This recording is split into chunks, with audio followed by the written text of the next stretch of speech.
Միացյալ Նահանգների փոխնախագահ Վենսի Օթանավը երկօրյա այցից հետո Երևանից ուղևորվեց Բաքու։ Բարեհաջող վայրեջքից անմիջապես հետո հայտարարություն հնչեց, թե ինքն առաջին մարդն է եղել, որն անցել է Ադրբեջանի երկու հատվածները միացնող Թրամփի ուղու վրայով, ժամանելով Բաքու։ Քաղաքագետ Հակոբ Բադալյանի դիտարկմամբ սա նշանակում է, որ Վենսը Հայաստանը դիտարկում է որպես Թրամփի ուղու մաս, հավաքական իմաստով։ Ասում է, Թրամփի ուղին գործնականում նույնիսկ իրավական մակարդակով ամբողջացված չէ, եւ խոսքը միայն հայտարարությունների եւ հռչակագրային փաստաթղթերի մասին է։ Եվ դրանից բացի նաև շատ պարզ է, որ Թրամփի ուղին ենթադրում է Հայաստանի հարավային գոտում ընդամենը մի հատված։ Մինչդեռ կասկածից վեր է, որ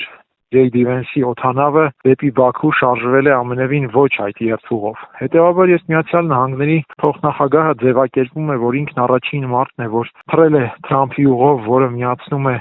Ադրբեջանի երկու հատվածները։ Այստեղ առաջանում է մեղմ ասած տարակուսելի իրավիճակ, այն առումով, որ Միացյալ Նահանգների փոխնախագահը Հայաստանի ամբողջ տարածքը դիտարկում է որպես Ադրբեջանը Նախիջևանին միացնող Թրամփի ուղի։ Հասնելով Բաքու, Վենսը անմիջապես հանդիպեց Ադրբեջանի նախագահ Իլհամ Ալիևի հետ։ Հանդիպման առանցքը նույնն ինչ Երևանում՝ տարածաշրջանային խաղաղության ամրապնդում, անվտանգության հարցեր եւ տնտեսական գործակցության նոր հնարավորություններ։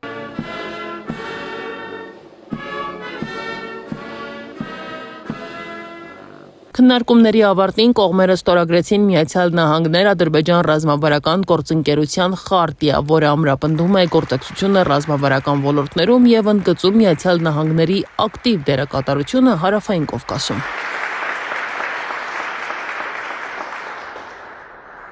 Միացյալ Նահանգների եւ Ադրբեջանի միջև ստորագրված այդ ռազմավարական գործընկերության խարտիան իհարկե քաղաքական մտադրությունների մակարդակը վկայող փաստաթուղթ է եւ այն արտացոլում է հետաքրքրությունը, որ Միացյալ Նահանգների համար ունի Ադրբեջանը։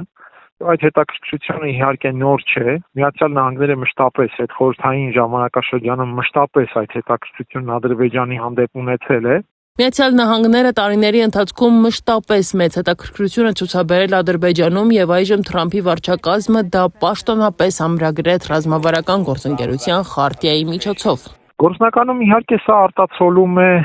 քաղաքական մտադրությունների մակարդակը եւ տրամաբանությունը։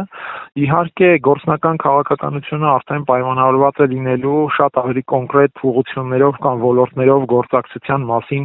պայմանագրերով կամ համաձայնագրերով։ Բայց այդ ռազմավարական գործընկերության մասին խարտիան քաղաքական բարձր մակարդակով արձանագրում է մտադրությունները եւ հարաբերության վերաբերյալ ընդհանուր պատկերացումն ու սկզբունքները։ Վենսի այցը, ինչպես եւ ռազմավարական գործընկերության խարտիան պետք չէ դիտարկել որպես պրոտոկոլային այցելություն կամ անմիջապես գործողությունների սկիզբ, ընդհակառակը։ Սա քաղաքական ազդակ է ընդգծելու Միացյալ Նահանգների հետաքրքրությունը տարածաշրջանում եւ ամրապնդելու իր դիրքը տարածաշրջանային ազդեցության համակարգում։ Եվ չմոռանանք, որ Միացյալ Նահանգների փոխնախագահ J.D. Vance-ը մեկնել է խաղաղության գործընթացի հաջորդ քայլերի շուրջ քննարկումներով, որոնց թվում ընդգծվել է նաեւ գերիների ազատ արձակման հարցը, որպես վստահության ամրապնդման միջոց, սակայն ամերիկյան կողմը չի հստակեցրել, ինչ արձագանք է տվել Ադրբեջանը եւ կան արդյոք այս ուղղությամբ ձեռք բերված կոնկրետ պայմանավորվածություններ, թե ոչ։